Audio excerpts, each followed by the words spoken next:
Beware, spoiler phobes! You have stumbled into a storm of spoilers. This podcast is split into two sections. In the first, calm section, Neil and I will cover the third episode of A Night of the Seven Kingdoms, titled The Squire, where the show finally revealed Egg's identity, and as a bonus, showed us an enthusiastic horse/squire training montage. In the second, storm section, we still have things to talk about besides Aegon, so Neil will use his knowledge of the book series and the next episode preview to enlighten us about where the season is going for the remaining 3 episodes. We're not ruining, we're enriching. The realm. Do you know what the realm is? It's the 1,000 blades of Aegon's enemies. A story we agreed to tell each other over and over till we forget that it's a lie. But what do we have left once we abandon the lie? Chaos. A gaping pit waiting to swallow us all. Chaos isn't a pit. Chaos is a ladder.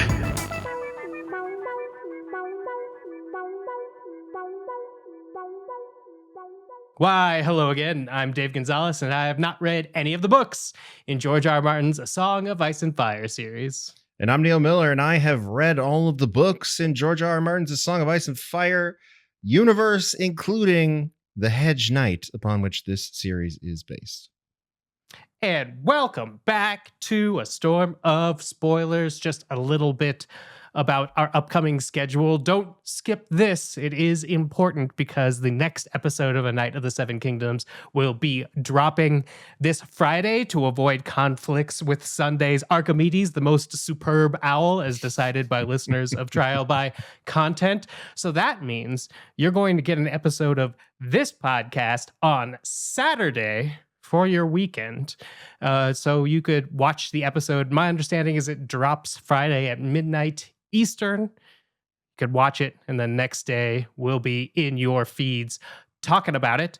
And while we're here, we're halfway through A Night of the Seven Kingdoms, going by like a flash, here for a good time, not a long time. And just want to let you know, if you're subscribed to A Storm of Spoilers, what we're going to be doing next. Neil and I love kaiju and enjoy Apple Television for its propensity to spend a lot of money on some pretty crazy ideas. So we are going to be hopping over to catch Monarch Legacy of Monsters Season 2. I'm at least very interested in the kaiju, but also the human story about a very messy man who tried to keep 2 families over a period of time. A Japanese family and a family in San Francisco is now become, I believe, where we left Monarch Legacy of Monsters. They had found a portal to another universe that was different from the Godzilla x Kong universe. Can't wait to figure out what's happening this season, but that's what we're going to be doing on A Storm of Spoilers. Okie dokie. If you would like to get in touch with the show, we need your questions about A Night of the Seven Kingdoms. We need your well-meaning corrections, as you will see as we get into this week's episode.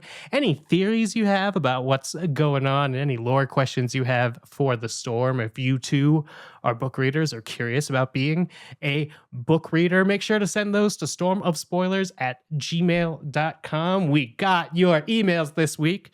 But you could also review us on the Apple Podcast app or Spotify, where you could also leave comments and leave us a 5-star review. You could say whatever you want if you do that. We don't have any reviews this week, but we do always appreciate them. Now, you could watch Neil and I and our beautiful faces and my semi-stormy thematic t-shirt, I've been told, but I don't know how much sigils or storm spots. But we are both at youtube.com at Storm of Spoilers and at Da7e and Neil. That's Da7e and Neil. Eventually, this podcast, because it's called A Storm of Spoilers, will just go in the Storm of Spoilers channel. So make sure you are subscribed there if you like these faces or like to have us on in the background, and YouTube's your app of choice. I appreciate that as well. And if you would like to get more of the content that's at youtube.com/DaveandNeil, Neil and I do a lot of coverage of television, of movies, of video games, and you could find that at patreon.com/DaveandNeil. It's Da7e and ANDNEIL. And we are also rewatching Hannibal the NBC series that Mhm. got away with a lot. We just saw some blurred butt over on a show that aired at NBC. And we are in the third season of 3 seasons on Hannibal. So it is a great time to eat the rude every Sunday. And this Sunday, you could watch along with us right before you check out that superb owl. Okay, Neil, I've talked enough. Mhm. What happened this week in the Seven Kingdoms?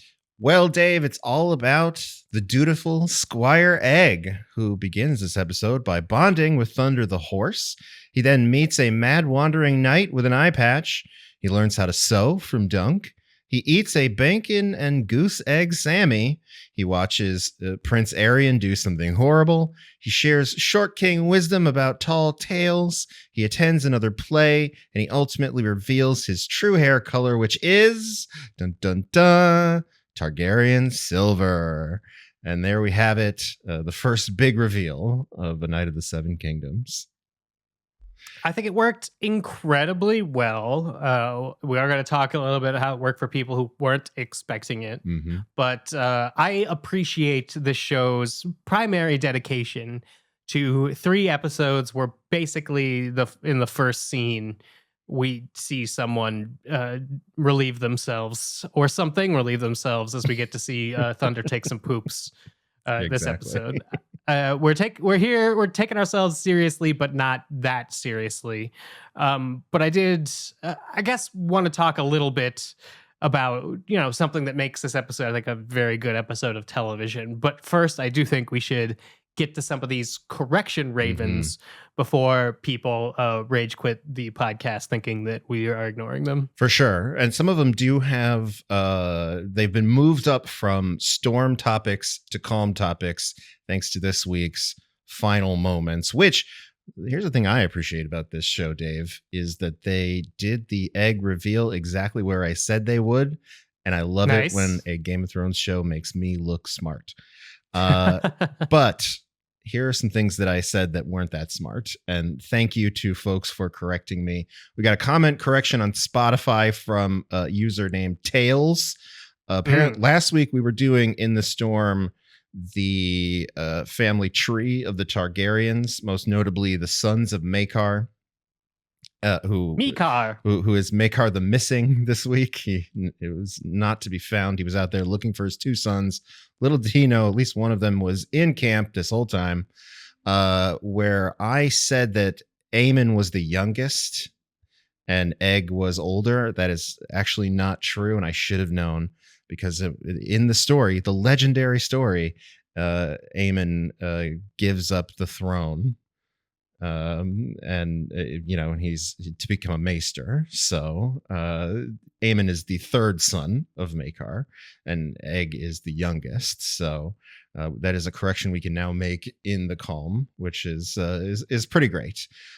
We also had some banner corrections. We were talking about the way banners changed, and these also came from Spotify.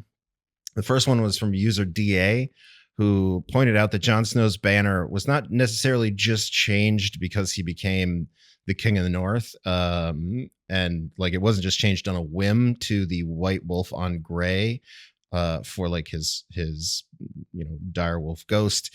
It is more of a bastard thing to just invert the colors.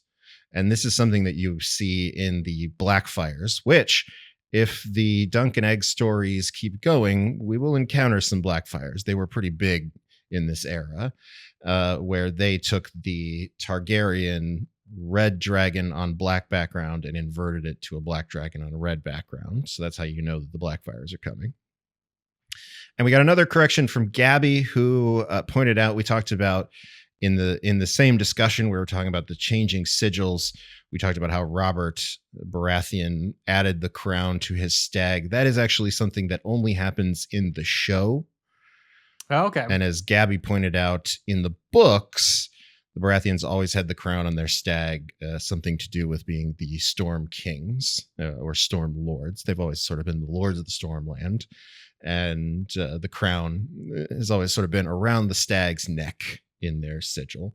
So, the show, the Game of Thrones sort of made some stuff up. And there are some things that this show is making up, but we'll get to that here in a little That bit. is that last one from Gabby, totally my fault, because I was like, "Hey Neil, didn't this thing in the show happen?" And you were like, "Yes." Yeah. So, but it's apparently something different happened in the book. So sorry to lead you into that. We one, were at right least. that it happened in the show. Yes. Factually correct, but more factually incorrect Sure. the deeper you go on the onion. I like that. So now that we have sort of like opened this up, I do think that I want to go to Pat's Raven next, if you don't mind, because I think that the beginning of this episode, sort of working on a couple of different levels for me, also begins at the end with the reveal about Aegon. So what did Pat have to say for us this week? Well, and this is another thing we asked for in the storm, a Game of Thrones tradition, if you will, which is seeking the reaction of people who don't know what's coming, all the way back to the Red Wedding. And listen, this is not Red Wedding level reveal, but it's a pretty good one, especially in the context of this show. I would say this show has only a few big twists and turns or surprises, and this is like the biggest of them. And we get to read an email from Pat. And listen, I don't think we can say that a season of Storm of Spoilers in Westeros begins until we get a Pat email. So here it is. Pat says, last night, Lisa, his wife, and I had friends over. I've read the novellas. Lisa has not. Our friend Jason had not read the novellas, but had been previously informed through online osmosis that Egg was a Targaryen. He had kept this info from his girlfriend, Jess, who did not know. At the end of the episode, when Egg called Aerion brother and the music swelled, Lisa and Jess both gasped. They had not figured it out until that moment, although Lisa confided in me that she knew something was going on with Egg because he was so educated and worldly in regards to the chivalry of Westeros. Job well done, show, keeping things under the radar while also giving us clues that would click into place after the reveal. Dave, I know you knew this was coming. Yeah. But how do you feel like the show, how good of a job did the show do in pulling this off, in hiding Egg's truth in plain sight before revealing here at the end of the episode? I think it did a great job in terms of hiding and at least deflecting that this was an important thing that the series had to do. So up until the end of episode 3, I'd say there's like two camps of people watching it. There are those that know, and for those that know, I think if you go back to our storm sections, there's lots of moments when, you know, Egg has to come down off of Dunk's shoulders when like the the Targaryens are overlooking the crowd, when he sort of wants to go back to camp when the Targaryen host arrives. All these sort of things that while they were happening, we sort of knew why they were happening. And in the show, they just sort of had to play off as, I guess it helps the size differential in terms of like playing that off, where we really want to believe that Egg is like like our hero, just like a virtuous person trying to like bootstrap themselves and is after like a simpler life, which I appreciate, but I could never, fully know what living in that part of the story is, because even before the series was greenlit, what I knew about Dunk and Egg was who Egg was, because I was like, oh, is this like a weird like mushroom character where the name's weird? And you guys let me know what happened. So that being said, this episode especially, I think, is incredibly more heartfelt if you know going in what the end of the episode's revealing. Sort of like Egg waking up, sleeping on the ground, which is presumably something he doesn't do often, immediately training with the horse, and not training with the horse from any sort of... He does mention that his brother, or which one of his family members is basically like their dogs. They're dumb as dogs. Anyway, he has this story about one of his uncles. One of the Targaryens disrespecting horses. And Egg's like, but I don't think that. And the horse nods back at him. That's his father. He says Maekar says that horses are dumb as dogs. dumb Makar. I see why they call him an anvil. It's idiot. Anyway, but all of these things and all of his appreciation, such as like, a meal that for I think Dunk is like super luxurious, which for him would be kind of like rustic and fun.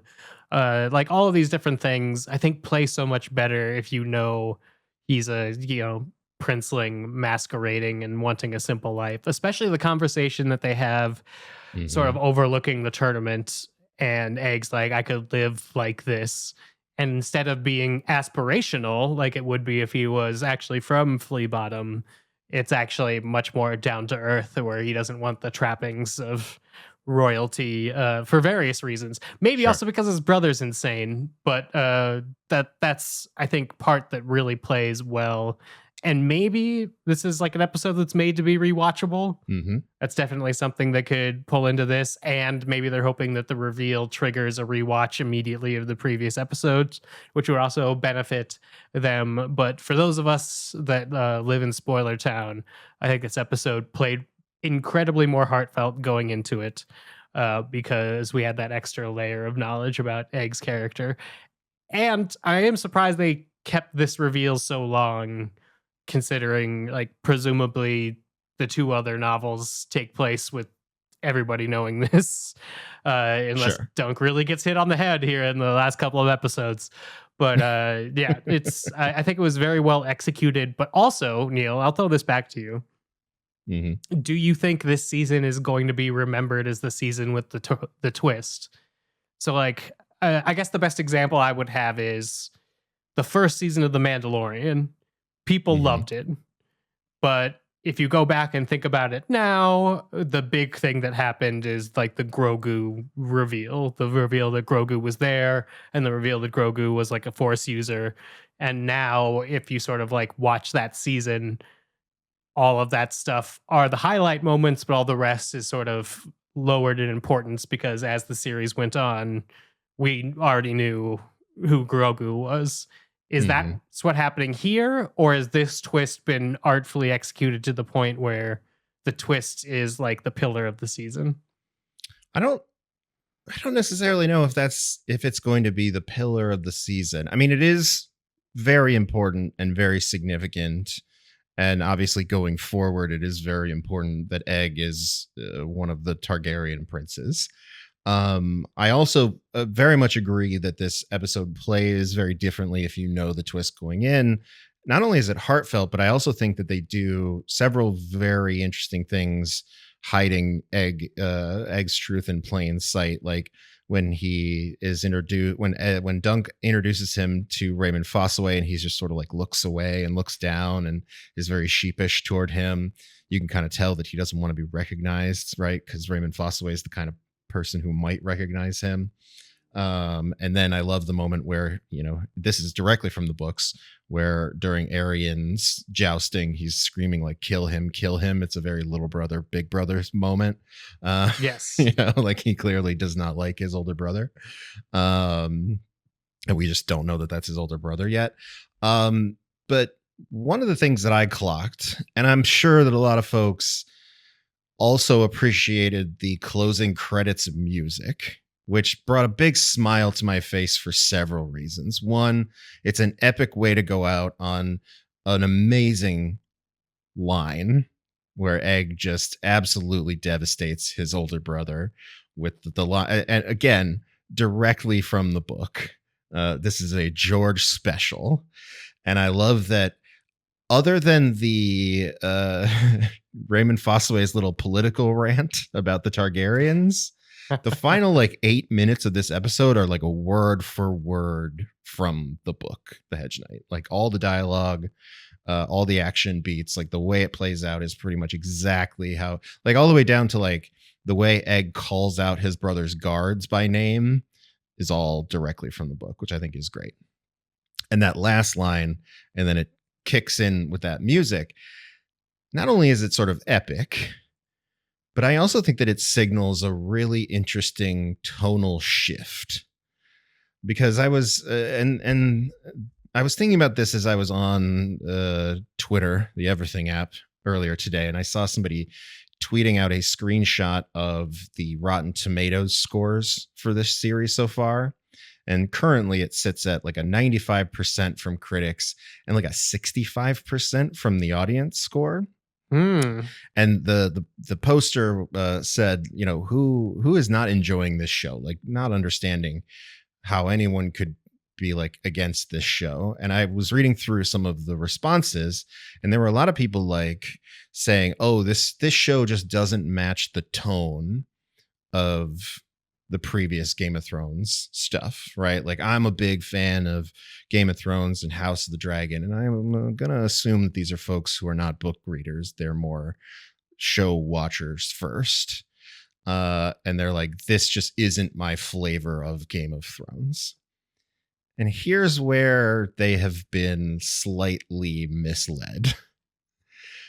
They probably went into this, and the show has done this to them. This is not necessarily their fault in these first 3 episodes, and they've been presented with what appears to be a buddy comedy.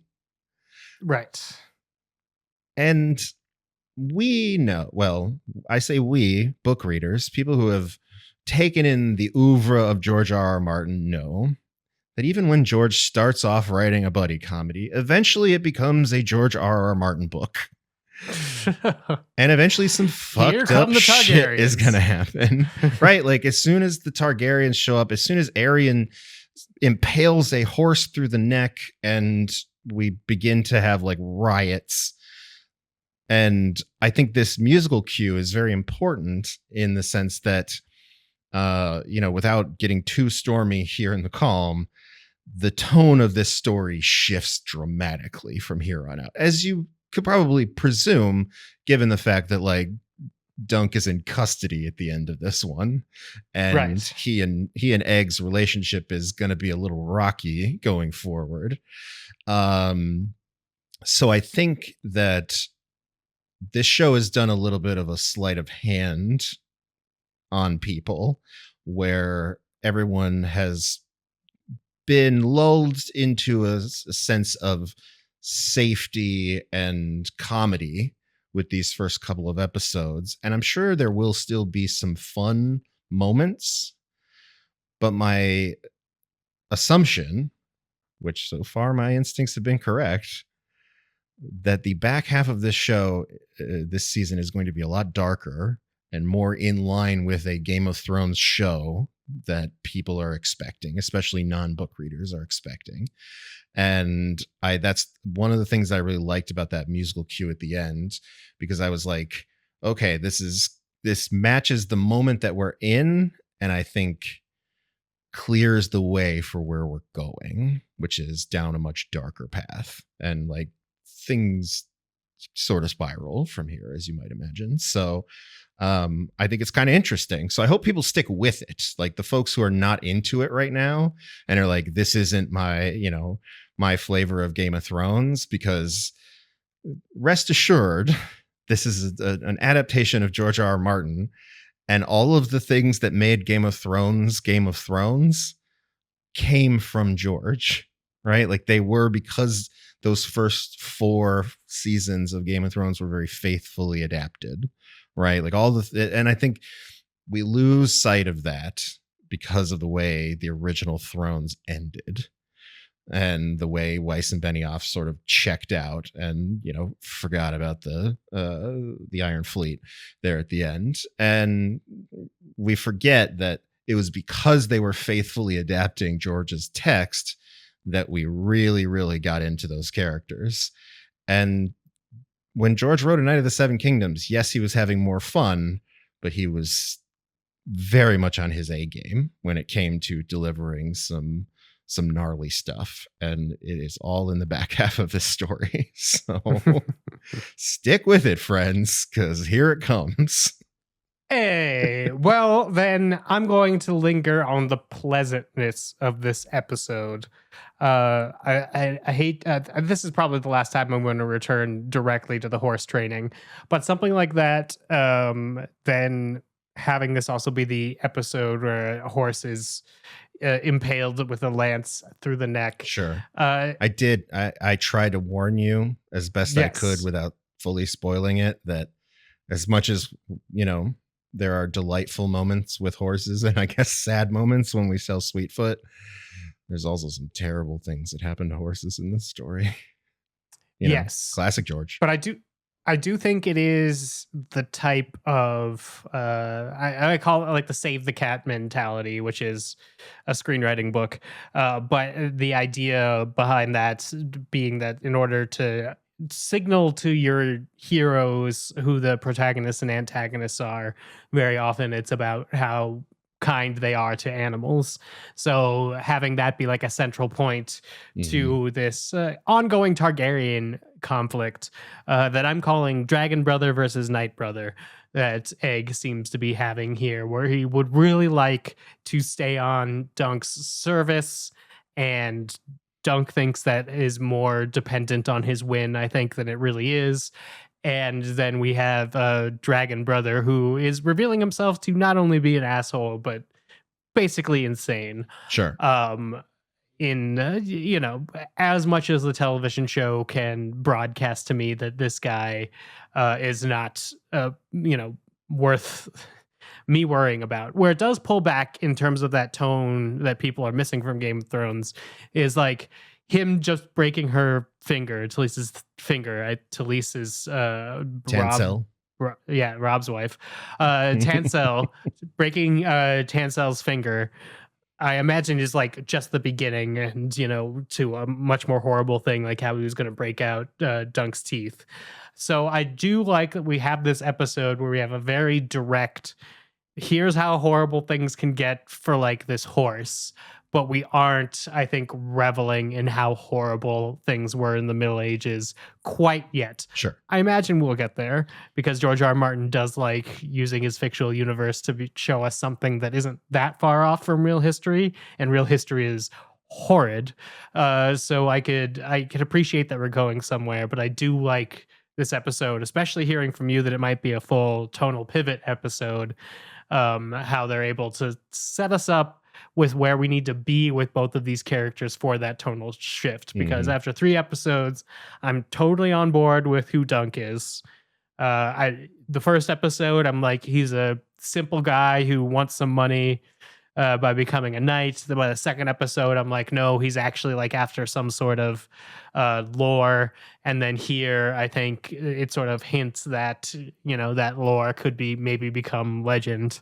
And I am really on board with that arc. Egg, I think this episode does a lot to set up and how much he wants to like live a simpler life and how excited he is by that.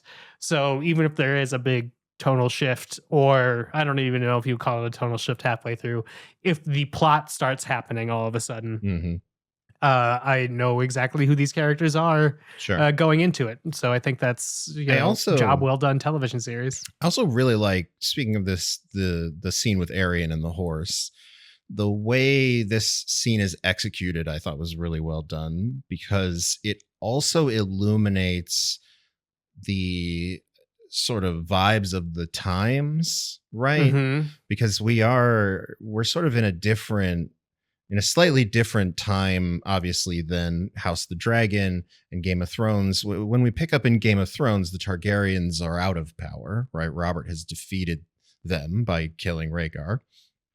And in House of the Dragon, the Targaryens are at the height of their power because they still have dragons. But here, I think what's very important is that we see in Arion the continued arrogance of believing that they are still the dragon, right? Like it's Viserys, it's Daenerys's brother, but he's actually still lives in Westeros, kind of thing.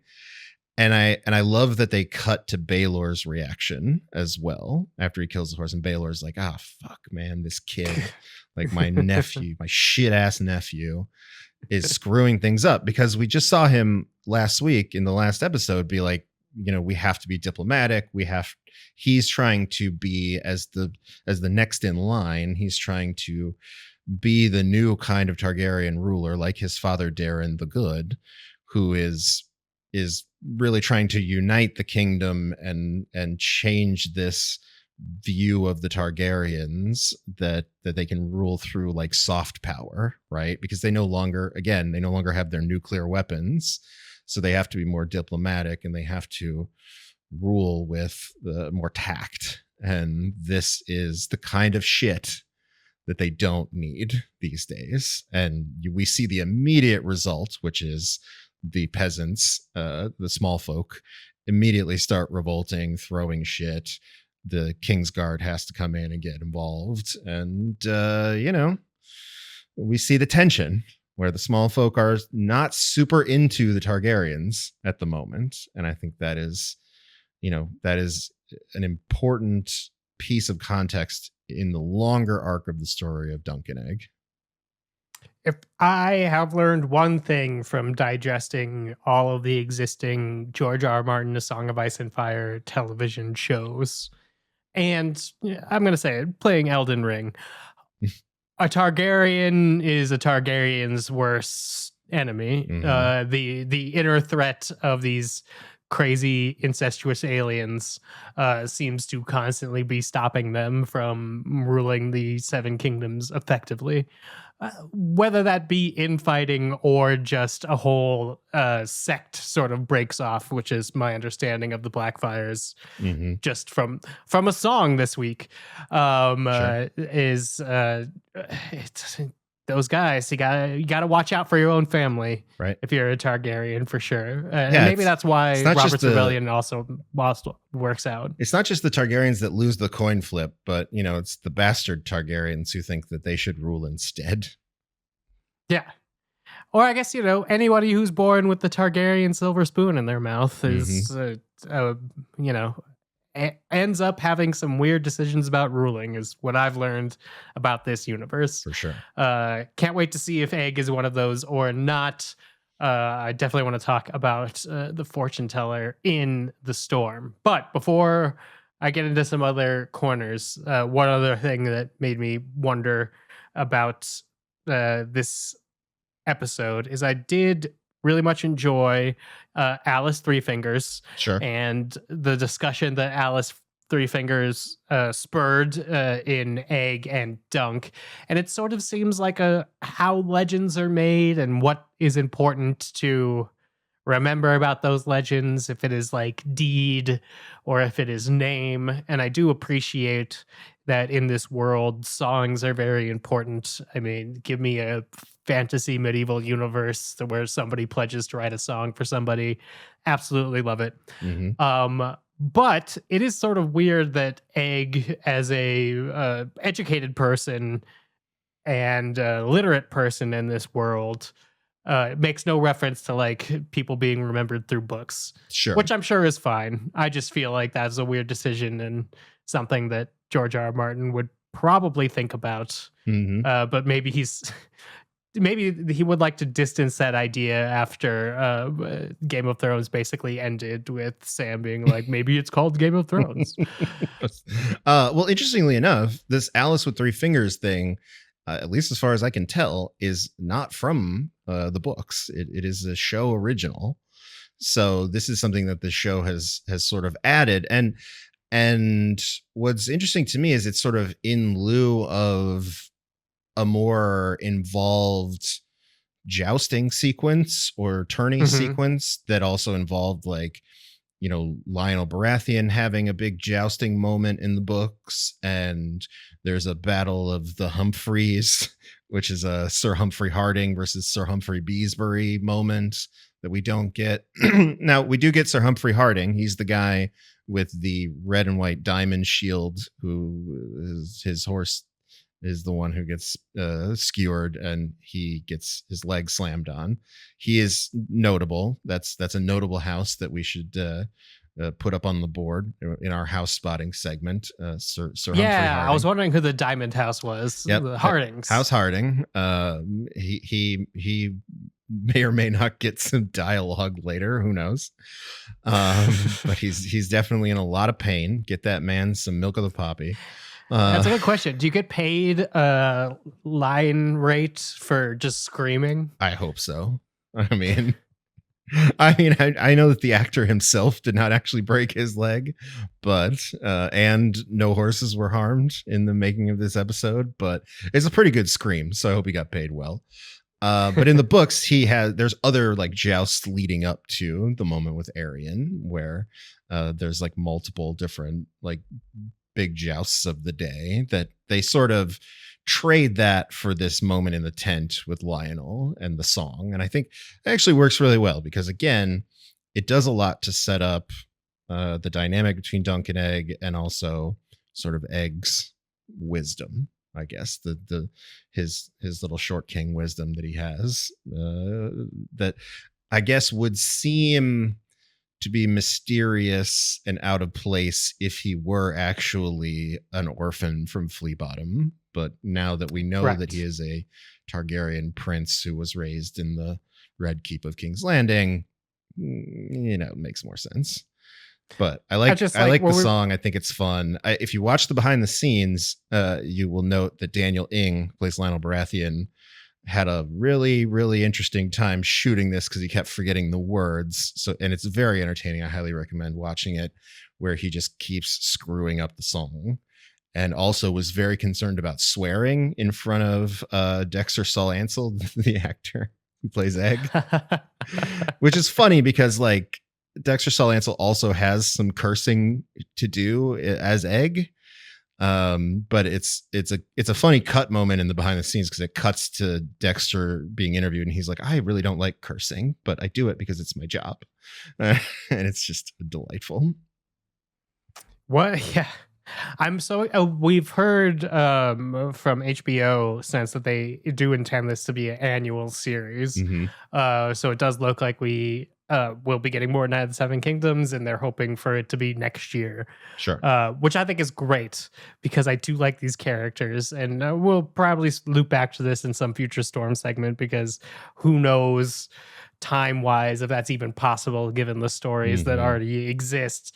But I'm having a great time with this cast as they exist, and a great time learning these side nights. In terms of how the adaptation choices, is the thing where Dunk thinks he's going to joust today and Egg has to tell him like the first day is just for sort of nights of note, is that from the novella, or is that a rule to sort of postpone and allow us to have this? I don't know if that conversation is directly from the books, but the rule is generally true from the books, where it's like the highest born knights go first.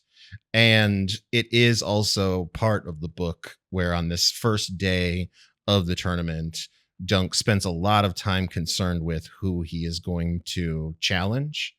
And, he starts thinking about, should I challenge Prince Valar? Maybe that's a little bit too high up the ladder, right? Like that's the crown prince. Like that would be silly, and you'd probably get laughed out of the room for that one. Now, what I will say is that it is interesting to me that the moment with the Master of Games offering Dunk the throne match against Sir Andro of House Ashford, that is not in the books. This is a completely added plot line, which I also think is kind of interesting. Because like Sir Andro is in the book and he has a couple of different matches, but Dunk is never sort of offered this because, as you can imagine, Dunk's participation in the tournament is now going to be in question based on the fact that he is in custody. Right. For punching out a prince. And so he never quite gets to decide who he's going to fight in the books. But this part I thought was really sort of an interesting little addition that the show makes. And these are really fascinating to me because, again, the show, we're padding out the story for 30-minute episodes. So these are really sort of big choices that they're making. And this one is sort of interesting because it's a important choice that leads to nothing anyway, right? Because it's like that match was never going to happen. As it's happening, I was like, I don't remember this from the books. Also, I don't think this is going to matter either way because Dunk's about to get into some shit anyway. So I thought that was I don't know how I feel about that, but I do think that it's really just there to like further show us how honorable Dunk is, how just sort of how Right. turned off he is by the idea of being part of a throne match. And I don't think there was any chance of him really ever going through with that, despite how down on his luck he is and how much he really needs the win. Had Dunk been able to get into the tournament in the normal way and not had an altercation with Arian, I think he would have chosen to challenge a different knight and not Ashford's son. It's also like it's a great isolating of Dunk's character in the world of A Song of Ice and Fire, where there are very few people who, given a win-win situation like that, I don't want to say people like they existed, characters who, given a win-win situation like that, wouldn't take it immediately. And so the fact that Dunk doesn't, I think, really anchors him in a great way, Sure. or in a horrifying way, if, like you're saying, this is like the happiest Dunk's ever going to be, or not saying, inferring. And it's funny because as we learn from Raymond Fossaway, like Stefan Fossaway 100% would have taken the deal. Right. Like as his cousin is talking about him, I was thinking, well, if they offer him the throne match, he's taking it. So, absolutely. Dunk stands alone as the truly honorable knight. And that is, again, one of the core themes here, which is like what makes someone a truly honorable knight in this world where there isn't actually a lot of honorable stuff going on. Do they talk about in the book how broke the Ashford house is putting on this tourney? Or is that also the show invention? It's not as prominent as it is here, but I do think they mention Lord Ashford kind of overspending a little bit. But I don't think it's as big of a deal as they make it out to be. I mean, Lord Ashford is in the books, and so far what we've seen here is kind of an idiot, and is maybe in over his head, especially given how many of the Targaryens have shown up to this thing. But the standout Ashfords are undoubtedly Game Master Flem and his daughter. Sure, his daughter. I will take more of both of those characters whenever they would like to give them to me. But otherwise, House Ashford just seems fine. Just seems like they're getting by. Yeah. I don't have a ton of sympathy. That's a pretty good spot, I guess.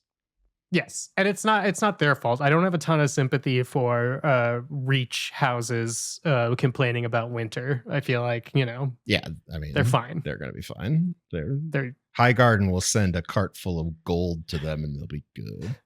Everything will be just fine. Cool. We get some food finally this episode, which I have always been told is a George R. R. Martin favorite. You and I have watched lots of television shows that have focused on food. Right now, as I mentioned at the top, doing some Hannibal, which has some beautiful and beautifully gross food. But I do like a good breakfast sandwich. Neil, is this a novella-inspired breakfast 100%. sandwich? Or oh, love it. Tell me about it. Yep, bacon, goose egg, and fried bread. This, again, part of my theory as to why George R. R. Martin really likes Ira Parker, the showrunner of this show, is the food stuff. He's very into the food stuff. We didn't get enough of that in the original Thrones. We're not getting like any of that in House of the Dragon. Then again, Fire and Blood doesn't have a whole lot of like food descriptions. So I love that this is like direct from the books. This is the breakfast that Dunk and Egg have, because it sounded delicious when I read it, and it looks delicious in the show. Like, this is probably the most delicious thing we've seen on screen from this world so far, I would say. But I also wanted to shout out the homemade, or I guess bespoke, famed Fossaway hard apple cider. As a cider enjoyer myself, I would like to try the famous cider of the Red Apple House. I imagine that was, especially compared to what I imagine medieval mead tasted like, as Egg points out, probably kind of gross. The apple cider is probably dope. Like, oh yeah, in comparison, for sure. I mean, I would also imagine you can't have a apple as your sigil and be bad at apple foods. Right. That's just that the one thing you're probably expected to be good at is some sort of applery. So cider, great. I'm gonna kick back a little bit on the ale. Ale is just bread that you made wrong. So Guess I that's think true. that they probably have some okay tasting ale at this point. They've been doing it for a while. Sure. Although I Uh, would say if you had to rank them though, like the cider is up there. The wine of the Reach I know is famously very good. And then the Nice. ale is probably third on the list at best. Yeah, I mean they have like the stuff to make it again.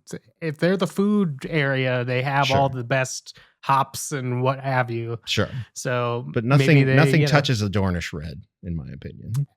Oh, very, very, very fair. I think in this sort of world where it is probably about the ingredients, wine and ciders definitely going to stand out. I think a little bit more than ales, which I hope is everywhere and I hope is just fine.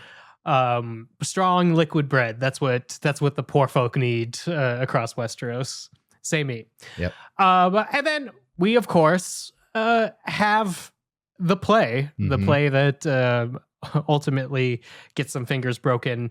And I'm just now realizing that Dunk threatened to punch Egg. He keeps threatening to punch Egg, but doesn't, and then he finally does make his brother eat a fist. I appreciate that. Good job, writers. This week's play looked like it was just the mirror shield one, but done again. Did I miss something? It's not. But here's what's interesting about it. It is not like a famous story. It's just a knight defeating a dragon. Like there's no significant story to it, at least not in the books. Because in the book, it plays out the same way it plays here in the show, where we are following Dunk and Raymond Fossaway in their tent having this conversation, and Egg runs in to get him. So like we don't see the play out. We actually get more of it here in the show.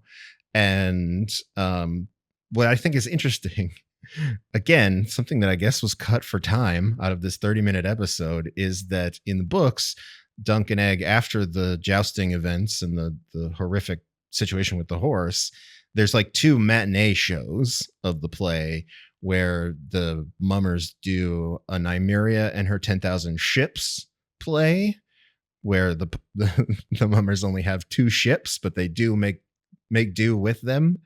And that's pretty fun. And but interestingly enough, Nymeria and the 10,000 Ships is another one of the spin-offs that they're developing at HBO. Maybe animated was the last thing we heard, I think. Yeah. So, maybe that's why they didn't want to go down that road here, because they're eventually going to tell that in a more long form way. And there is one about Simeon Star Eyes, who is described as another Age of Heroes guy who was a knight who was blind and put sapphires in his eyes, in his empty eye sockets, as the singers claim, and fought with a long staff with blades at the ends and would spin it, around himself and be able to chop dudes up. And he once visited the Night Fort, which is all the way up on the wall, and was witness to hellhounds fighting. I don't know how he was witness. He had sapphires for eyes, but that's part of the legend. But neither of those are here, so they seem to have skipped over that part for whatever reason. But yeah, like the knight defeating the dragon isn't like a famous story. It's just like a knight defeating the dragon. And obviously Aryan takes offense to anything where a dragon dies. Knight defeating a dragon, very classic across many cultures. Sure. I've been to, the Excalibur Casino in Las Vegas. Maybe it's just they had a lot of extra pollen, so they're going to do the big wow fire effect for as many people as possible at night. Maybe. Well, and I guess that's the best. Not to be too fair to Aryan, because he doesn't deserve any of this. But we haven't, we've seen 2 full seasons of House of the Dragon. We haven't seen a whole lot of humans defeating dragons. right? True. It's really dragon on dragon violence that ends dragons for us. Like, we did see in Game of Thrones some like giant crossbows defeating dragons. Right. But even in Game of Thrones, a lot of the dragon stuff is either dragons killing dragons or the Night King's giant spearing a dragon. So it's sort of, maybe not canon in this world for a knight with just a shield and a sword to be able to take down a dragon. So like, he's not wrong to be like, this story kind of sucks. But I don't think it's worth breaking her finger over. He's, that's where he sort of takes it too far. His criticism, right? He could have just left a 1-star review and moved on with his life. Yeah. I mean, maybe it's also just like an aspirational thing, because if you're a small folk who are constantly being ruled by these dragon people and they're keeping all the dragons to themselves, why wouldn't you make a myth about a person that could just walk up and stab a dragon in the neck? That's true. And that would, again, also offend the dude who thinks he's the dragon. Yes. I obviously don't think Targaryens are aliens necessarily, but it's not the worst crazy theory I've heard about Game of Thrones when I hear it come out this week. I mean, they are a unique race of people from old Valyria. So in the context of this world, they are sort of alien to the people, the more indigenous-ish people of Westeros. Yes, I was taking it as that, but I guess you're right. I'm not suggesting that Planetos thinks they're extraterrestrials. They just come from a world that no longer exists because of the Doom. And someday they will tell me that story as Game of Thrones stretches out into infinity. And can't wait to figure out why that magic didn't work out for them, but did create a race of blonde people. Very interesting. All right. Did we miss any houses that we have to name check here? Yes. Yes, we did. We definitely, because we got a one-eyed dude, an eye patch gentleman. Speaking of wines, we got House Riesling. Which, I mean, it's a wine in our world. I actually don't know if Riesling is a wine in Westeros, but so Robin Riesling, who I think makes a really interesting entry into our story, as notably has no shoes on, and has a killer walking stick and an awesome eye patch, and also speaks as if he plural pronouns, is a plural man. Multiple people rocking inside that dude, and we get to see what happened in 204 AC, which was at this point like a decade and a half ago, where he took a splintered jousting pole to the eye, and it took out his eye, and he just kept going. That legendarily did not stop him from competing in that particular tourney. And he's sort of a madman now, but he's kind of awesome.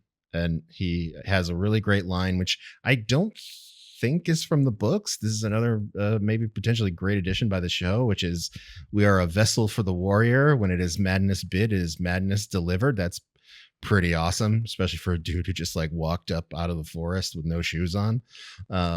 So I very much hope that we see him again. You will note that in the flashback moment with him, we do get to see his shield, which House Riesling's banner is an oaken door banded with iron on a gray stone doorway on black masonry. It's a very cool looking shield. So hopefully he's got that somewhere. And if we see him fight potentially I assume he's coming to the tourney, or he's just like walking around. Just walking around barefoot, doing whatever, being creepy, just being weird. Like, there's no other reason for him to be in Ashford, I guess. So hopefully we get to see him do some stuff. I mean, in the books, he's doing tourney stuff. So like, hopefully we get to see him, them, I guess would be his pronouns, do some fighting. He seems awesome. When they say they're a vessel for the warrior, that's the 7 warrior, right? So Yes. he's like, I'm a knight of the gods, essentially. Basically, yeah. But only that one particular part of the gods, the warrior. Okay, and he thinks he's inhabited by that, or do we not know? It's not entirely clear. Well, This is kind of new. Like this part of the story is a little new for Mr. Simon Riesling. I'm excited. I'm excited that the show is going hard with him, and hopefully we get to spend more time with him over the next couple episodes. I also hope so. And I do want to ask, I think, a little bit more about. Obviously, we're going to be talking more about the 7, I think, in the column in the coming weeks. So I don't have to worry too much about that. But I do want to talk about the fortune teller. I just want to tell our listeners fortune teller stuff's probably going to be in the storm, because I don't want Neil being like, oh, I will tell you. So before we transition into the storm, we do have some good humor ravens that I wanted to cover, Sure. which I think are important. For the first one is from Tatum. It says, do we think Egg's hair is magical because some stubble should have shown up by now? Or is it too blonde to show? Who the hell helped him shave his head actually? Because there's no way he did that good of a job alone. Magic, Neil? Magic hair shaving? Maybe. I will say that Dexter Saul Ansel, as far as I know, is a blonde in real life. Yes. So it would be blonde if it was growing back in. That said, I think the reason why Egg's hair is not growing back in is because it was recently shaved. Like within the last week, right? Like it's important to remember that we're on like day 3 of knowing these characters, right? Like Dunk was at the inn like 2 days ago. And so Egg could have shaved his head like that morning for all we know. So it's not entirely weird that, it hasn't grown back yet. As to who helped him shave, I think we'll find out eventually who helped him shave. And I just did find it funny, though, that he did mention that the carpet does not match the drapes in this episode. That's true. That dark hair coming out of his stones. Not something I expected to learn about Egg, but here we are. Who knows? But again, as we mentioned with Baylor last week, the reason why Baylor has black hair is their grandmother, Darren's wife, is Dornish. Or was Dornish. I don't know if she's still alive at this point.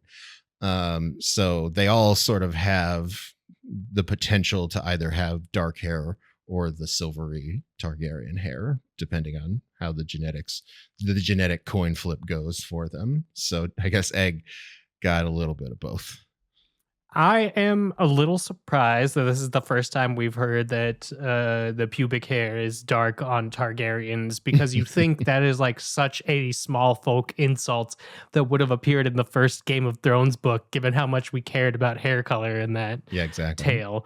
But I'm glad that we got it here. It's a complete fantasy world, of course, where we know about the pubic hair. Yeah, that said, Egg's hair canonically very much blonde, like his brother. And then I'm glad that we're going to hear some head shaving lore, because I was ready to make up my own lore about how he'd, gotten some peasants to chip in and he's been shaving peasants' heads blindfolded to teach himself the art of the blade. I mean, when you're a blonde-haired princeling in this world, you can't have too many witnesses, man. Peasants, they like to talk.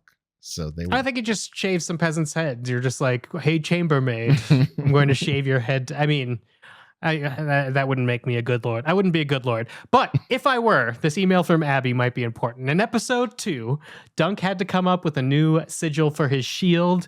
If you both had to do the same, what would your individual sigils be? Mine would be 3 black Labradors on a turquoise field. I love this, Abby. I went way too far with it. Neil, do you have an answer? I can't wait to hear yours. I think mine would also have dogs on it. It would probably be like a Schnauzer and a Chihuahua. And it would be a little Dornish. Like it would have to be like orange, like an orange sun in the background. And it would have like some dogs in the front. And it would be cool. It would be. You said a Schnauzer or a Chihuahua? Like a Schnauzer and a Chihuahua next to each other, just hanging out. And a Chihuahua on a Dornish orange background. Yeah. with a Dornish sun. And I don't, there wouldn't be like a shooting star or anything, but maybe some stars in the sky with the sun. I love this. No, that doesn't make sense. I don't know. I'm not very good at this. I went way too deep. So first I'm like, Dave with the seven pointed something, but then I'm like, I am not a believer in the seven. That's true. Yeah. Learned anything of myself of Game of Thrones fandom. So I was like, canonically can't do that for myself. Mm-hmm. But then I was like, I do like the Dornish, and I am on, I think somewhere like a fan calendar that was doing like a calendar with timelines. I contributed my portrait to be like a Dornish Lord of Lord of Yore. Mm-hmm. Woo! But I don't remember which one it was. So I do like this sort of like vague Dornish. You wouldn't have a mockingbird on yours? No, see, I'm not that little finger coded, but I'm also not a joiner. So Neil, they used to call me in high school, one of my many nicknames. I had a bunch of nicknames. They thought it was fun, they being my friends, to give me a bunch of nicknames. One was Dirty Mongoose. Oh, and so I was like, hey, I like this mongoose association. So mine would be an angry mongoose in front of a orange Dornish sun with a purple background, because my house is Dornish, but isn't that into the royalty? So if there are ever any sand snakes that pop up, my natural mongooses sort of resists them. And so I picture I'm somewhere in like the Dornish mountains, like right on the border of being like Seven Kingdoms proper. But I just sort of like hold my ground and hold my lands and chase off any an angry mongoose intruders. In front of the Red Mountains would be very cool. I could do Red Mountains if you're going to take that sun, because I do like in front of the mountains. And I was talking to Java about this because, again, I took this way too seriously. She's like, how about the mountains for Colorado? I'm like, Colorado is not in Westeros. So but Red the Red Dornish Mountains are like the most this. Colorado-ish place. I mean, it's warm there, but still, I imagine there's snow on the top of those mountains. So I could actually probably make like the Denver flag, which is two mountains with a sun, but have the Dornish sun in between two red mountains, and then an angry mongoose in front of it, and then a purple sky background. wow. I think that would be me. Yeah, yours is way better than mine. I'll have to keep giving this thought. I may amend mine by the time we end this particular Westeros era. If you are also Dornish and I'm in the Red Mountains, we're at least narrowing down somewhere that the Citadel of Crazy Town is. Oh, yeah. Oh, it's definitely honestly on Dorne. a different coast than I was expecting. I thought we would have been a little bit more north. I mean, you know, it's in the south near the other Citadel, but it's definitely in Dorne. I don't think anyone's going to argue against that. Good to know. And thank you so much to Abby and Tatum. We do love some emails just about how crazy it is being Westerosi, be it hair or sigils. So I think, Neil, unless we have anything that we need to tell people besides tune in next Saturday, see you next weekend. Do you want to do the migration of the Catelyn Stark Memorial ironic statement out of the storm to close us out? Well, I have two. There's one that I will save for the storm, but I did appreciate that.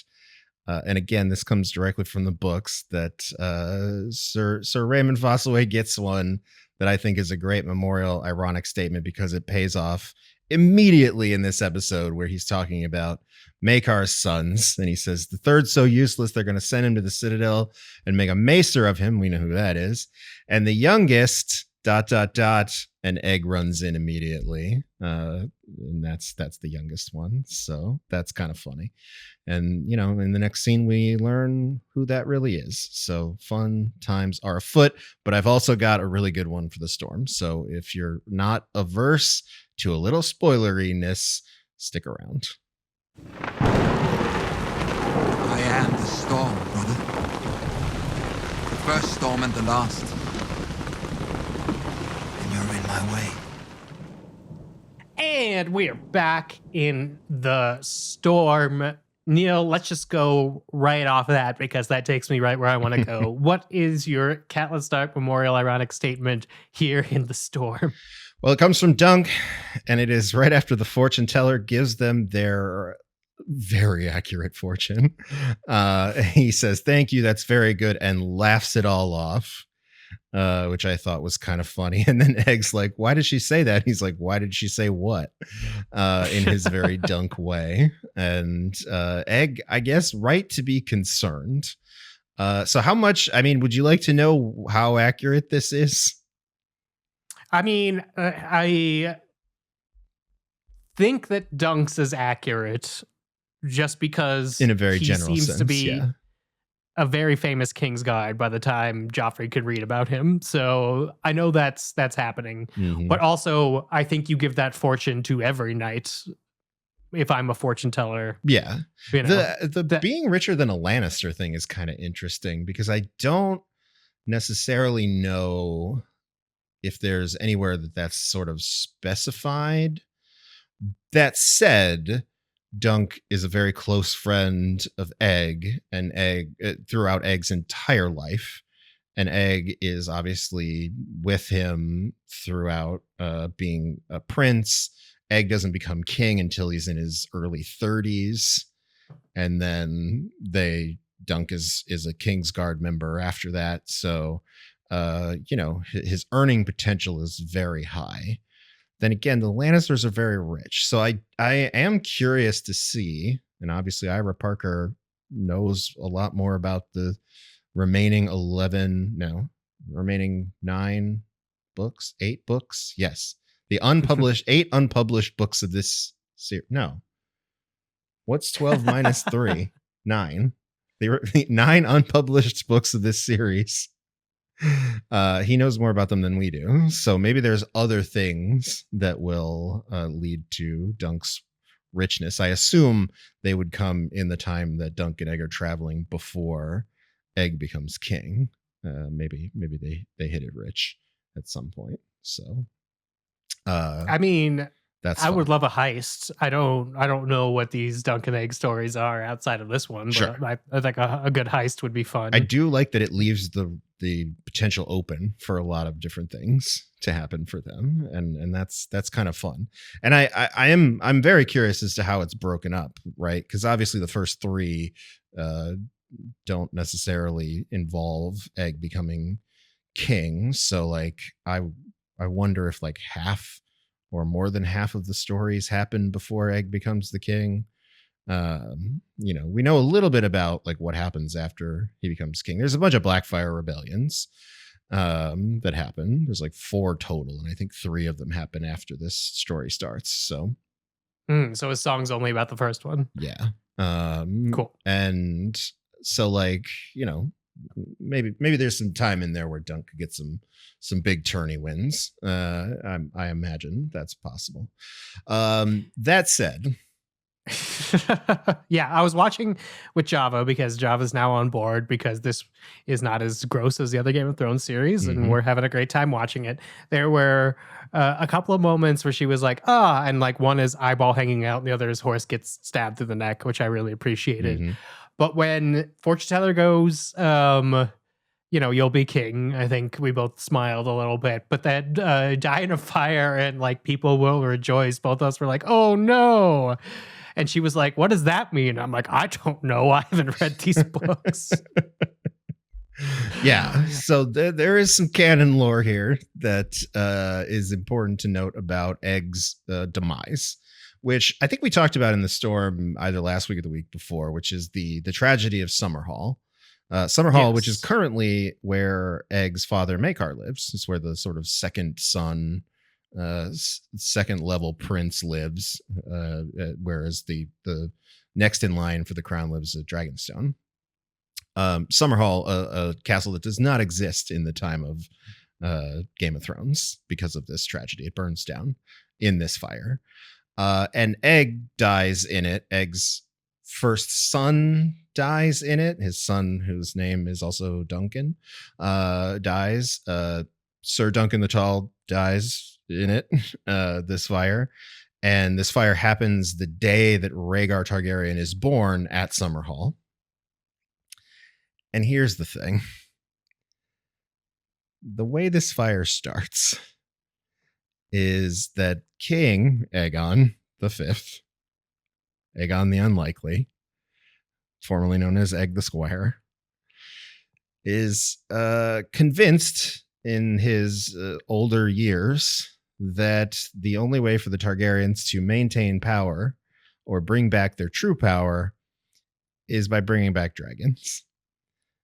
And Boo. the reason why this fire starts, allegedly, we don't really know the details, is that he was trying to hatch dragon eggs, which means he had in his possession some dragon eggs, which may or may not also be dragon eggs that end up in the possession of Daenerys Targaryen. That eventually, I mean, how many sets of dragon eggs are there in that particular time period, right? Right, and that would have been the exact same time where they're sort of like sent. Like we're to be tracking safe somewhere. we're tracking Daenerys's eggs all the way back to like Rhaenyra having them. So like I think these are very likely the same dragon eggs that eventually hatch into like Drogon and Rhaegal and the other one, Viserion. Yay! Yeah, Viserion. So like Egg tries to hatch them, it goes wrong. They burn down the entirety of Summerhall and they all die. But here's the thing that I find really fascinating about this story, and what's really great about this, I really loved about this fortune telling scene, which is people will rejoice in your death. She doesn't specify which people. Because the implication there is that he was like a bad king, right? And that the whole country is like, yeah, fuck that guy. I'm glad he's dead. He's dead. That is not necessarily true about King Aegon V. He was very popular among the small folk, allegedly. And he, in the time of his reign, very similar to his grandfather and his uncle Baelor was into, this idea that they needed to rule with sort of a soft power and be more populist, I guess would be a good way of describing it. He took a lot of steps to improve the lives of the small folk and put a lot of protections in place for the small folk so that their lords could not abuse them. So the people that would celebrate Egg's death would actually be all the highborn lords at the end. Nice. There. So it's like the allegedly very shitty Tydos Lannister, Tywin's father, would have been very happy about Egg dying because he did not appreciate those policies. And very notably later in history, one king later, right, Egg is succeeded by his second son, Jaehaerys. Jaehaerys is succeeded by his son, Aerys, who is later known as the Mad King. And during the reign of the Mad King, he has a hand of the king named Tywin Lannister who comes along and rolls back pretty much all of the protections for the small folk that Aegon puts in place. So like it is Tywin Lannister who comes through and is like, I'm going to undo all of the good work that Egg did throughout his reign that made the small folk actually like him. And I think that's interesting because of the way the arc of this potentially Duncan Egg's 12 season series goes is we begin with this scene with Aerion where we see how much the small folk just does not fuck with the Targaryens, right? Yeah. They don't like them for good reason. The Targaryen brand has never been at a sort of more precarious state, especially after the Dance of Dragons wipes out all the dragons and strips them of their sort of overwhelming power. They then go through this period where they lose popularity and they're fighting amongst themselves and the Blackfires begin to rise up against them. And it's just like this constant where the small folk are having a bad time and they're just watching the Targaryens have to put down rebellion after rebellion after rebellion. And Egg comes along, and even though he has to also put down a bunch of rebellions, he at least tries to make the lives of the small folk better. And that is one of the reasons why people kind of liked him. But he's not popular among the lords. Although, who knows, maybe the Baratheons liked him. I don't remember how long Sir Lionel lasts. Well, we'll, I guess, find out that part together. Exactly. But I'm very happy that the people who are going to be happy are his enemies, and I'm going to start the conspiracy theory now that I hope at least that the lore that he's trying to birth some dragons is at least somewhat exaggerated, and Egg doesn't accidentally burn himself and his best friend to death. I mean, Okay, I'm trying. it is a very tragic way for his story to end if that's the case. But in very George R.R. Martin ways, I think that's a very tragic yet interesting way to connect this story that he's telling to the next story that he's telling, right? Yes. Where it's like Egg fails to bring back dragons, but those eggs are then lost and eventually end up in Daenerys' hands, and she is the magical prince that is promised, and she is the one who actually does bring back dragons. And then something else happens that is different than the way Game of Thrones actually ended, that George, I'm sure, will tell us eventually, maybe.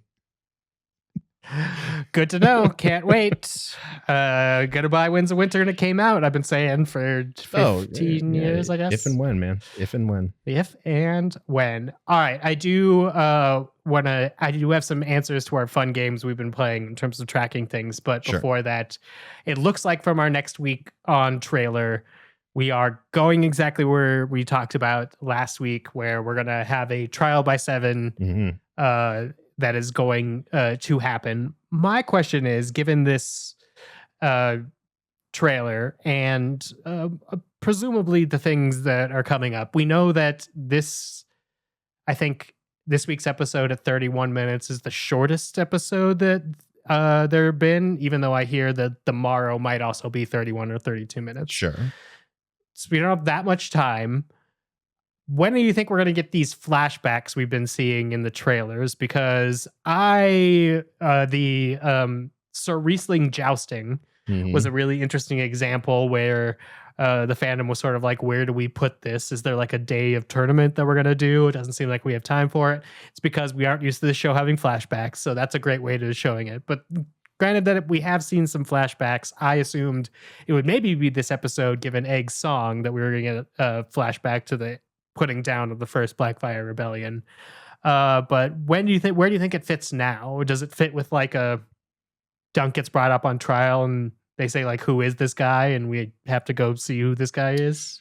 Well, I think it's somewhere over the next 2 episodes. And I will be curious to see next week how long Dunk is in custody, because the way it plays out in the book is Dunk is obviously jailed by Lord Ashford, and they're deciding what to do with him, and this involves Egg talking to his family, putting his little princely garb back on, which we see in the trailer, and them dealing with Arian. I think even Darren comes back at this point. Like they find brother number 3. And he's the one who shaved the head, right? I think so, yeah. He drunkenly stumbles into the picture, and he also kind of gets involved in this. We don't see him in the trailer, but he is in the books in the conversation about what to do with Dunk. And they're going to have to spend some time explaining what a trial of 7 is, because it's very different than the previous trial by combats that we've seen in Westeros. It involves a 7v7. It's only notably happened twice. Well, this is one of the 2 times it's happened. It happened once way back in the day in like 42 AC. A Targaryen king was challenged by warriors of the faith, and that one notably did not go well for anybody. The Targaryen king, I think it was Maegor, was the last one standing. The other 13 dudes died, and even he, despite the fact that he was the last one standing, like was so injured at the end he passed out for several weeks. So like it was really, really gnarly and bloody. This one goes a little bit differently, but this still not great. So there is potential with Dunk like sitting in his cell. Obviously he's going to have some heart-to-heart moments with Egg, but maybe he has some time to reflect on his life, maybe think back. And then, after they decide that it's trial of 7 time, they obviously let him out because he has to go and recruit 6 other people to be on his side. Which also looks like is in the trailer for next week. Interestingly enough, like my assumption would have been that next week would kind of end with Dunk leaving custody, and then like we have a whole episode of him trying to find more knights, but maybe we get a little bit of that here in the next episode. And then I really still think that the actual trial is the final episode. I'm sticking to this prediction because of the way the book finishes and because of how faithfully the rhythm of the show has mirrored the book, is that like it all just sort of happens right at the end, and then the whole story just wraps up really quickly after the trial of the seven. So I don't think there's a whole lot for them to do afterwards. So I think that there could be a lot of time, especially in that 5th episode, to stop and look back as Dunk is trying to convince people to get on his side. Maybe he starts telling stories or thinking back to his previous life. Because there's a lot of big decisions that people are going to have to make in this story of who wants to fight on whose side and who actually wants to fight and who actually wants to sit in the stands, sort of deal. And I think that we've encountered a lot of the people who are going to fight, but we have not necessarily positioned them in a place where we think of them as they're going to be the fighters. And I think that is going to take some time. That's going to bring me to my answers to your fun games. All right. After our preview episode, you said one of the Targaryens of the story famously dies later in life after drinking wildfire, thinking it would turn him into a dragon. Absolutely, it's Aerion. Final answer? Yes, it's unless it's the drunken one, but yes. It's Aerion. Like it's 100%. The second I saw his armor, I was like, okay. And then like his psychopath instincts at the end. He really solidifies it this week that he believes he's the dragon. Now, I guess that is kind of a spoiler that he makes it out of this story because it happens much later in his life and he doesn't drink wildfire here, but you know, he's a slippery little fella. And then starting last week, we had Guess the Seven, which 7 nights will be on Team Dunk, since I learned last week what the Trial of the Seven is. And I think I've got at least some of the whys. And this is why I want to talk about it. Literally whys because it's Y in their name, not whys in like motivation. But I am going to try to figure out motivation. And I think it has something to do with maybe where these flashbacks could color some things. Sure. So we have Dunk. He's one of the 7 because he's the primary. Lionel with a Y, because it seems to be one of our friendlies. Yeah. Seems to owe Dunk some tug of war debts, which I guess he's going to take too far. Yeah, he also just seems like he's just game. And he likes Dunk, so like why not? Squire Raymond Fossaway, I'd say his first name because I want to get a Y in there. Yeah. Now, but I figure there is a hurdle for him to cross. He is only a squire, and you need a knight. That is true. But I also know that we have the Apple Showdown coming up, and what better way to make a green apple house by Sir Raymond Fossaway sort of splitting away under some other knighthood. So I'm going to guess that. Sure.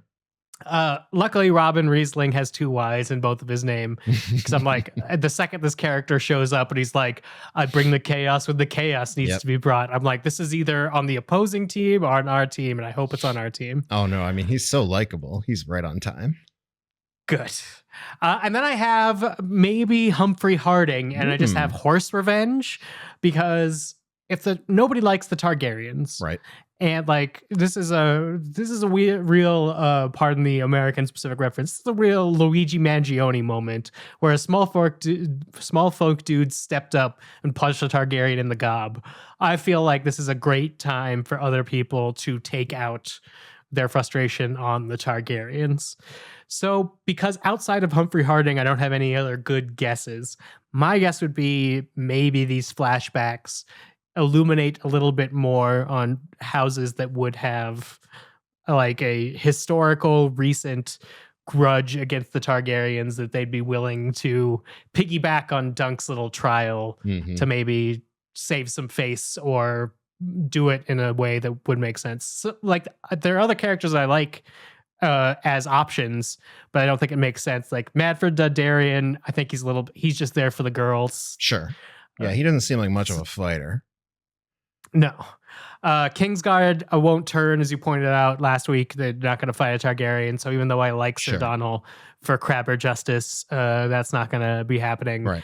And then I also think they may be on the other side, Ooh, yeah. right? And then I think Because Valar Arian also needs won't- to get 6 knights on his side of the cause. That's true. I should be putting just like the show doesn't have enough time to introduce errant knights, so that's how I should have done it, is sort them into 2 categories, which I guess means I would put Valar Targaryen just on basis of having a last name on the same side as the Targaryens. But it is they do sort of tease at this point that Arian wants to fight him and humiliate him in the joust, so he was one of my guesses, but I don't feel great about any of those. Sure. But I do like all of our dudes with Ys in their names as potentials for Dunk. I actually like that as a criterion for that, for Team Dunk. The Ys definitely have a lean, and I think you're onto something there. I don't think that applies fully to the entire team. No, it doesn't.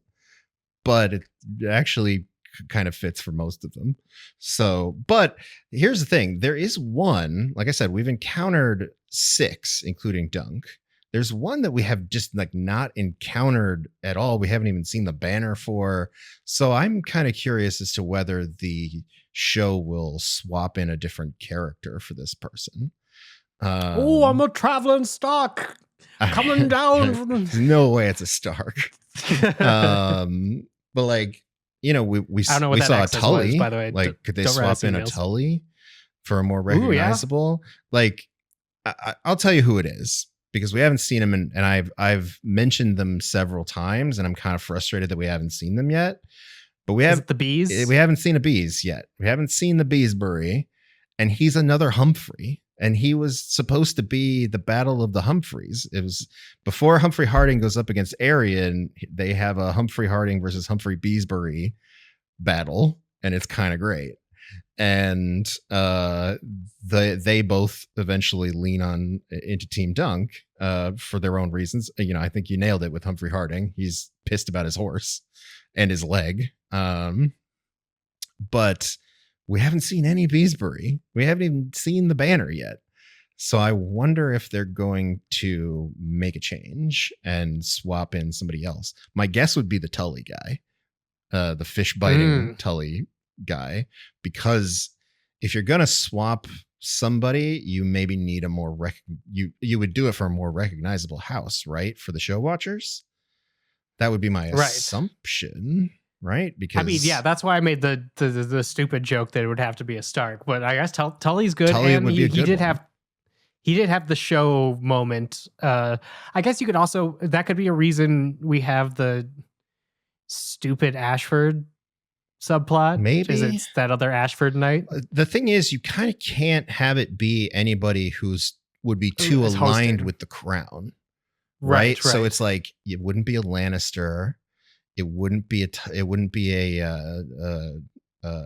fucking Highgarden. What's the? But why like, am, if why am I if- blanking on the Tyrell? Like, it wouldn't be a Tyrell because they're like a huge rich lord who is like one step removed from the Targaryens. It wouldn't be the host necessarily.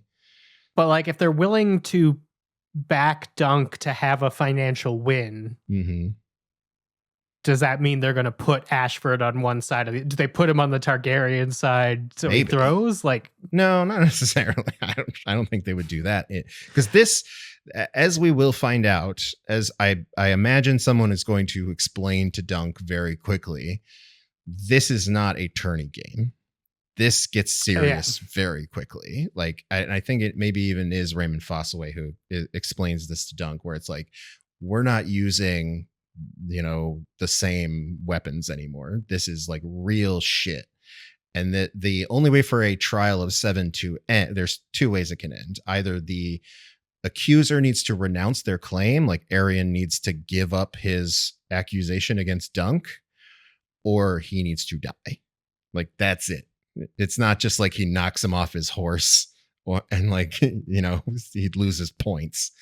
This is as serious as the Mountain versus the Viper. Like, this is for the whole bag of beans. And so like now this is why, as Dunk will experience, assembling this crew is not going to be easy. And I think that's another thing we see in the trailer, which is like Dunk giving this huge speech where he's like, is there no true knights of the realm here? You know, because initially nobody wants to be on his team because they're like, well, I'm not going to fight the Targaryens. I had like 10 on podcast minutes where I thought Aerion being alive to drink wildfire wasn't as big of a deal. But now that you put it that way, can't wait to see how this trial of the seven turns out, given that I think both people I guess it's wild because you know that they both live, because there can't be more Dunk and Egg stories if Dunk dies here, and Aerion can't drink wildfire later in life if he dies here. So yeah. Good. See, not all spoilers take away the dramatic tension of what's actually going to be happening. Sure. But, you know, I mean, it is a George R.R. Martin story, so someone's got to go. Oh, yeah. No, I think some horrible things for all those other houses that I just said I really liked. Bad time for the wise in a couple of weeks here. Neil, is there anything we need to talk about before Saturday? I think we've kind of covered it. I don't want to go any deeper into who's going to be fighting in the seven. I will be curious to revisit this discussion after next week, because I am curious how quick they will be to reveal who's going to be on which team, because there's some really interesting ones that we haven't even touched on yet here in the Storm that I think people may be like, I didn't see that coming. And that could happen this coming week, but that also might be something they save for later. And that plays into what I think will, and this goes back to your question that you asked in the call, which is, how will this season be remembered? Will it be remembered for the egg twist? Mm-hmm. There is something that will happen after the trial of the seven that I think will be more memorable than the egg twist. And it involves a character dying. And when I read it in the book, like, you know, I've always told the story about reading A Storm of Swords and throwing the book across the room right after reading The Red Wedding. This isn't a throwing the book across the room moment, but I raised my arm to almost throw the book across. This particular book, I have The Night of the Seven Kingdoms, the one with all three novellas in it. It's a hardcover. This would have done more damage to the wall than my paperback Storm of Swords. But I was pretty upset when I got to the end of the Hedge Knight, and because it's like, oh shit. So I do think there is a bigger oh shit than the reveal of who Egg is, that happens right here at the end. And I'm excited to see if anyone sees it coming. I don't think they will. Great. Can't wait for that to keep me up at night. Luckily, thanks to that superb owl, we'll be getting an episode earlier as usual. So one more time, we get it Friday at midnight, it seems, which means Neil and I will be back on this podcast Saturday afternoon or early evening when we return to Westeros for the Night of the Seven Kingdoms, episode 4. It's titled 7, so I expect a lot of lore, both maybe vaguely religion related, but definitely combat related as we move forward. So go out there, be excellent to each other, save the goose, just make the breakfast sandwich.